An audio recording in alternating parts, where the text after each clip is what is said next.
Ассаламу алейкум всем достойным. Меня зовут Мухаммад Ялхаро. Я нахожусь в селе Тлох Ботлихского района на одном из кладбищ.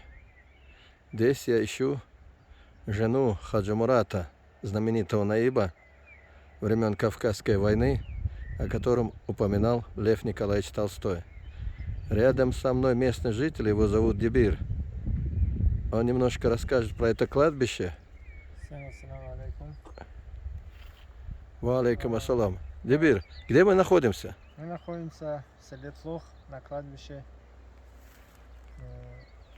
Это большое кладбище у нас, старое. Оно полностью из села Тлох, люди Да, здесь. да. Но ты говорил, что еще раньше здесь были хутора. Ну, это тоже Царское время, да? Да, да, все села. Здесь разные села были. Их Все объединили. объединились, да. Ну, все тоже как бы одно село. И село назвали так, потому что, ну, по-нашему По-аварски. языку, да, по-аварски, как бы мы называем его Тлок, ну, Тродух.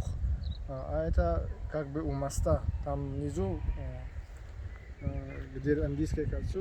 Ага. у нас есть мост. А, вы прямо после моста живете? Да-да-да. А как будет мост по-аварски? Тлок. Тло. Да. А, село у моста. Да, А, ну, шикарное название. Как бы так выходит. Ясно. название. Но ты еще говорил, что у Джума мечети есть еще одно кладбище, Да, чуть на дальше, котором уже не да, хоронят. Да, там не ну, чуть-чуть дальше. Ну, где-то рядом с Джума мечетью. Есть еще другое кладбище тоже. Ну, небольшое, там маленькое.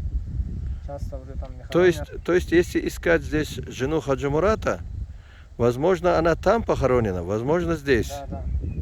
Ну, надо...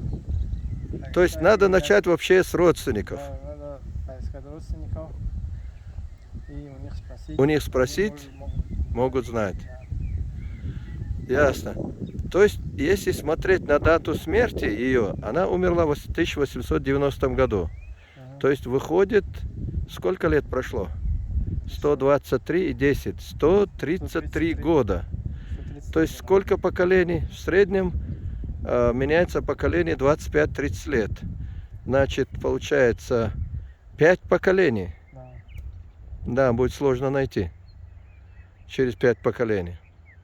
Но, альхамдулилlah, мы надеемся на Всевышнего, да, иншаллах, он нам поможет. Поможет, поедем к родственникам, у них спросим. Там видно будет.